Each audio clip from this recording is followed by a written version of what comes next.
Five Nights at Freddy's has had a few VR installments. Two, in fact. Help Wanted and Help Wanted 2 are the main VR games in the series, even having a Halloween DLC for the first game. Both games were made by Steel Studios, a company who mainly does VR games.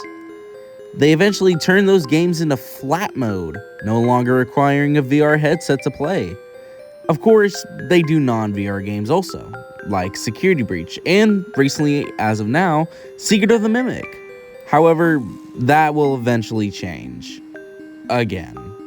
So today, I'm going to be talking about Five Nights at Freddy's Secret of the Mimic's VR port and its huge controversy.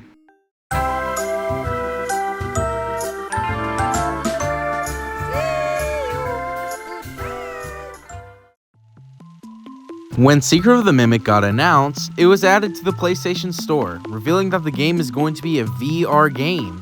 To further expand on this, at PAX West in 2024, there was a Five Nights at Freddy's stand, giving you the chance to play an early demo of Secret of the Mimic. When the game actually dropped months later, there was no VR in sight. The game was released on flat mode instead, even being really bad on PC on release. However, in the files of the PC build, a VR version of the game was found. The state of the game was somewhat playable, having major issues with the data diver and some interactions. As time went on, there was an interview, and Steel said that they were still making VR for Secret of the Mimic and would release in the future. And almost a year later, Secret of the Mimic VR is released on PlayStation. The PC build was still really buggy apparently, and Steel got so flamed to where they now started being more open with the community and started giving out development updates. 2 weeks later, the PC build and the PlayStation patch was released. Now, the big question of them all. Is the port good? In my opinion, it's alright. Yeah, the game runs and I barely had any bugs, though for most people, the game was incredibly bad. People phased through walls, buttons weren't working, the game was in a bad state. And the biggest problem of it all?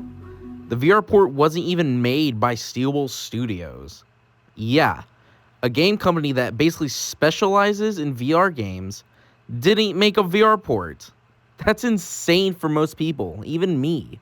The company behind the port was Devoted Studios. Devoted Studios is mainly just a developer partner for companies, helping them with certain tasks. They didn't just make the VR port, no. They also made both the Xbox and Nintendo Switch ports too, which, from what I've seen, aren't that bad of ports. I've never really seen a lot of gameplay of them, but from what I have seen, they aren't that bad. I just hope the next FNAF game is on the Switch too, so it's at least better looking than a 9-year-old console that's locked on a 720p with 30 FPS. Except Minecraft, for some reason, that's 60 somehow.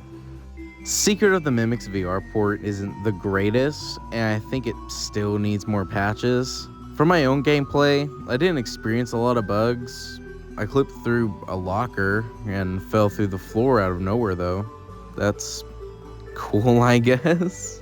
Anyway, that's all. I won't ask for y'all to subscribe or anything, but you can if you would like to. This video is way shorter than my last one, but I've been somewhere else, so I barely focused on this. Anyways, thank you all for watching, and I'll see y'all later.